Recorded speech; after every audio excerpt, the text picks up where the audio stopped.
Good morning, everybody. This is Stephen Pugh of the Home Bible College. It's April the 3rd, and we're beginning readings today in the first book of Samuel. And there's so much in these first few chapters, but I would like to sort of go through it very sparsely and bring to you my password for today. It all begins with Elkanah, who is a man who has two wives. One's called Hannah and the other one is called Peninnah. And Peninnah had children, but Hannah had no children. The two sons of Eli, Hophni and Phinehas, were the priests of the Lord at Shiloh. And whenever they went up to Shiloh to worship the Lord, the family went to worship the Lord, Elkanah gave to Hannah a very worthy portion of his goods. But because he loved Hannah, however, the Lord had shut up her womb. Now in Scripture there are 7 notable women whose wombs were shut up, but they were not shut up as a judgment of God against them personally. They were shut up as a means whereby they might call upon the name of the Lord. Of course, being barren was a judgment of God, but it was designed not to crush them. It was designed to cause them to call upon the name of the Lord, and the child that would be born would be in answer to prayer. It would be in answer to faith in God. Now, the childlessness of Hannah brought her great grief, and she wept and she did not eat when she went up to present herself before the Lord. And Elkanah tried to console her, but he was unable to do so. Now, Eli the priest, he sat upon a seat by a post of the temple of the Lord, and she was in bitterness of soul, and she prayed unto the Lord and wept sore, and she vowed a vow and said, O Lord of hosts, if thou wilt indeed look upon the affliction of my handmaid, and remember me, and not forget thine handmaid, but will give unto thy handmaid a man child, then I will give him to the Lord all the days of his life, and there shall be no razor come upon his head. So she promised that if the Lord gave her if the Lord gave her a child, she would make him a Nazirite. He would never have his hair cut, and presumably he would never touch wine. You see, this child was born of sadness. He was born of weeping. Yes, there would be rejoicing at his birth, but he would be born of weeping, and his ministry would be that of the prophet. Even though he came from the priestly line, he would be a prophet of the Lord, and he would bring the judgment of God. He would judge Israel. He would be a judge of the Lord upon Israel. Eli, the old priest of Israel, he saw that Hannah he saw her lips were moving, but he didn't hear her words, and he thought that she was drunk. You see, Eli was used to seeing his sons drunk, and he just presumed that Hannah was drunk too. And so he rebukes her. He says, put away the drink. And she says, I'm not drunk. I am a woman of a sorrowful spirit. I have not drunk wine or strong drink, but I have poured out my soul before the Lord. So do not count me as a daughter of Belial, for out of the abundance of my complaint and grief I have spoken to God. Then Eli said to her, Go in peace, and the God of Israel grant to thee thy petition which thou hast asked of him. And so she says, Let thine handmaid find grace in thy sight. So the woman went away and did eat, and her countenance was no more sad. Why? Because the priest, Eli the priest, had prayed God's blessing upon her, and Hannah believed that this was the answer to her prayer. Elkanah knew his wife, and the Lord remembered her, and she conceived, and she bare a son, and she called his name Samuel, because she says, I have asked him of the Lord. So the word Samuel, the name Samuel, means asked of the Lord. And then at the time of going up for the yearly sacrifice, Hannah said, I won't go up until the child is weaned. Possibly 2 or 3, it's hard to know when the child was weaned. But when the child was weaned, she says, I will go up and I will offer him to the Lord all the days of his life. He will serve the Lord forever. Elkanah also had other children by Hannah.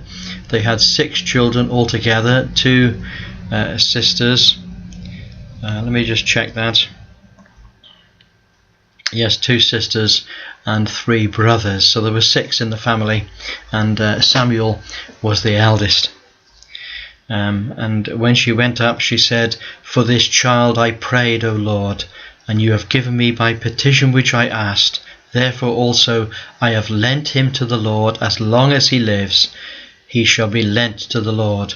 And he worshipped the Lord there. Let's see. And Hannah's prayer is outstanding in chapter 2. She says, My heart rejoiceth in the Lord. My horn is exalted in the Lord. My mouth is enlarged over my enemies, because I rejoice in thy salvation. The judgment of God had been averted, and God had provided a saviour in the person of Samuel, who would be the judge of Israel. And she says, Talk no more exceedingly proudly. Let not arrogancy come out of your mouth, for the Lord is a God of knowledge, and by him actions are weighed. You see, this dear woman of God understood God. She understood God. She understood God's ways. And she understood that this child born of her would be used of God to bring judgment upon Israel in a good way, whereby the children of Israel would return unto the Lord their God. And she goes on, verse 8, she says, He raiseth up the poor out of the dust. He lifts up the beggar off the dunghill. He sets him amongst princes, and to make them inherit the throne of glory, and so on and so on. What a beautiful prayer, and what amazing wisdom she has in understanding the works of the Lord. And in verse 11 it says, The child did minister unto the Lord before Eli the priest. So Eli the priest finally had someone to assist him that did exactly as they were told. Now the sons of Eli were sons of Belial. These were children that were wayward. These were children that served themselves, and they served Satan. It says they knew not the Lord. And what the priest's custom was that when people brought sacrifice, and while the meat was cooking in the pot, so they were able to put in a flesh hook and take out some of the meat. But the sons of Eli were not like that. They were evil men, and they would say, no, give us the meat raw to eat. You see, this was something forbidden of the Lord. Raw meat was absolutely forbidden. And if people said, no, we can't give you raw meat to eat with the blood in it, then they said, well, if you don't, we will take it off you by force. And the sin of the young men was very great before the Lord, and men abhorred the offering of the Lord. They just despised the offering of the Lord that these men offered. Samuel ministered before the Lord being a child girded with a linen ephod. You can see the story developing, can't you? And you'll notice that his mother made him a little coat and brought it to him year by year. He always had a coat a little bigger than the previous year. What a challenge. There had to be growth, you see. And Hannah realized that every year the little child had to grow, and so she made him a bigger coat each year. And the Lord visited Hannah. She had sons and daughters, and the child Samuel grew before the Lord. And Eli was very old, very old at this stage. We'll see that in a moment. And his sons would lie with the women who came to the temple, or the tabernacle of the congregation as it was called. These were men who were full of very bad practices. They were committing fornication and adultery. The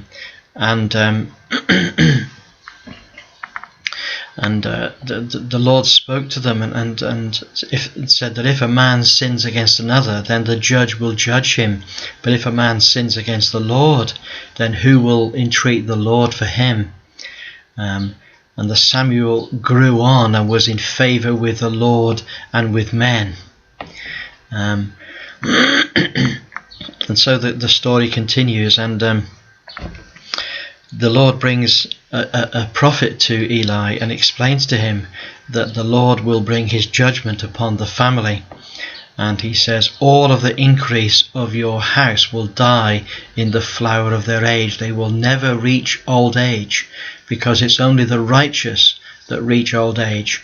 And therefore they will die young. They will be a thoroughly bad lot forever.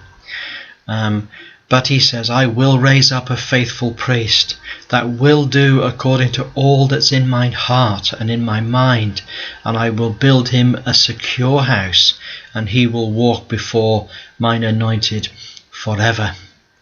So the child Samuel, chapter 3, the child Samuel ministered unto the Lord before Eli, and the word of the Lord was precious in those days. There was no open vision. What that means is that there was no prophet of the Lord. And it came to pass when Eli lay down to sleep, his eyes were dim, that he couldn't see, and the light of the temple had not gone out in his days. And Samuel also lay down to sleep, and the Lord called to Samuel and said, Samuel. And he answered, Here I am. And he went to see Eli, and Eli said, I haven't called you. And this happened 4 times. Eventually Eli realized that it is the Lord that was calling the child. And so he taught him, he said, when he calls, say, Speak, Lord, for thy servant heareth. And when he went down to lie down again, just as he was falling to sleep, he heard the voice of God again, Samuel, Samuel. And he said, Speak, for thy servant heareth. And the Lord said to him, I'm going to do a thing in Israel that will cause the ears of everyone that hears it to tingle. And in that day I will perform against Eli all the things that I have spoken concerning his house. And when I begin, I will end it. For I have told him that I will judge his house forever for the iniquity which he knows, because his sons have made themselves vile, and he did not restrain them. You see, that was the sin of Eli, the fact that he did not restrain and did not correct his sons. And therefore I have sworn unto the house of Eli that the iniquity of Eli's house shall not be purged with sacrifice or offering forever. There was never going to be forgiveness for this house of Eli. Of course, the next morning, Samuel woke up, and Eli woke up, and Eli calls for Samuel and says, Tell me everything that the Lord has told you. And he's afraid to tell him, but he does tell him everything. And Eli says, It is the Lord. Let him do what seems good. And the child Samuel grew, and the Lord was with him, and did not let any of the words of Samuel fall to the ground. And all Israel, from Dan to Beersheba, from the north to the south, knew that Samuel was established as the prophet of the Lord. Now the next great trial is the Philistines come to invade Israel, and they smite Israel, and they slew 4,000 men in the field. And the children of Israel said, Why has the Lord smitten us? Maybe if we had the Ark of the Covenant of the Lord with us, then we wouldn't have died in battle. So they get the Ark of the Covenant, and the Philistines are petrified of the Ark of the Covenant. However, they enter into battle with them, and the Philistines fought against Israel, and they everyone fled, and there was a great slaughter, and 30,000 footmen died.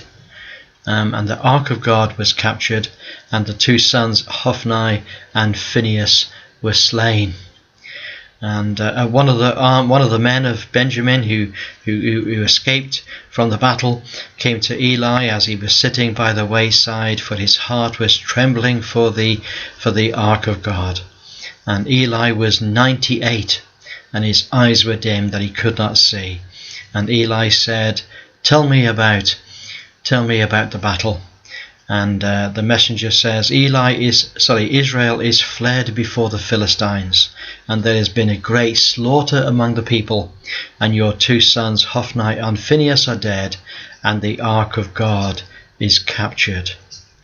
And as soon as he mentioned the ark of God, Eli fell backward from off his seat, and he broke his neck and died, and he was an old man and heavy. He had judged Israel for 40 years. And his daughter-in-law, which was Phinehas' wife, was with child, near to be delivered. And when she heard that the ark of God was taken, that she travailed in birth, and she gave birth, and she called the child Ichabod. Ichabod, which means the glory is departed from Israel, because the ark of God was taken, and because of her father-in-law's death and the death of her husband. She says the glory of God is departed from Israel, for the ark of God is taken. And you would have thought that would have been the end of the story and Israel would have been destroyed, but no. The Philistines took the ark, and they took it from Ebenezer to Ashdod, and they put it in front of their god Dagon. Now their god Dagon was the fish god, and they put it in front of Dagon, and when they rose up in the morning they found that Dagon was on his face before the ark of God. So they put Dagon back on his feet again, or back on his flipper again, as it should be. And the next day they found that when they came back, that Dagon was smashed on the floor in front of the Ark of the Covenant, and both his hands were cut off, and also his fish scale, his flippers were cut off. And from that day on, none of the priests of Dagon ever went into the temple of Dagon again, ever. You see, the Ark of God had smashed the religion of the god of the Philistine, Dagon, never to be recovered. Once God smashed it, it was gone forever. And then, of course, the hand of the Lord was heavy upon Ashdod. All the men of the city were smoten with emerods. Now, this is an extremely painful condition. No one knows exactly what it is, but it's something about a man's private parts. And a huge number of the people suffered, so they decided that they would pass the box on to the people of Gath. And when they took the Ark of the Covenant to Gath, the people of Gath had emerods, and there was a very great destruction, small and great. They all died in Gath. So then they took the Ark of God to Ekron, and the judgment of God came upon the Ekronites. And then they brought the Ark of God finally, and they said, who is going to take possession of this ark? Because wherever it goes, it brings the judgment of God upon the uncircumcised. So that's been a long story, and my password is really back right at the very early passage. Let me just find it for you. My little password is in verse 8.